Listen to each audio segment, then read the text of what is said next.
ጨለማው ዓለም ብርሃን ሆነ ጌታ በልቤ ገብቶ ገነነ ሞቴን በሕይወት እየሸፈነ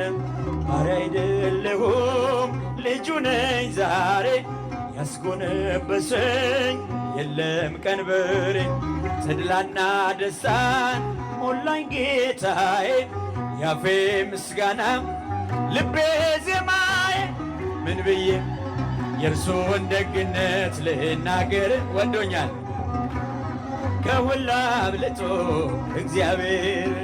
ተመስገን ክበር ዘላለም ልበለው አምላኬ ያደረገልኝ ብዙ ነው ብዙ የተደረገላችሁ ዘምሩ እስቲ ምን ብዬ የእርሱን ደግነት ልናገር ወዶኛል ከሁሉ አብልጦ እግዚአብሔር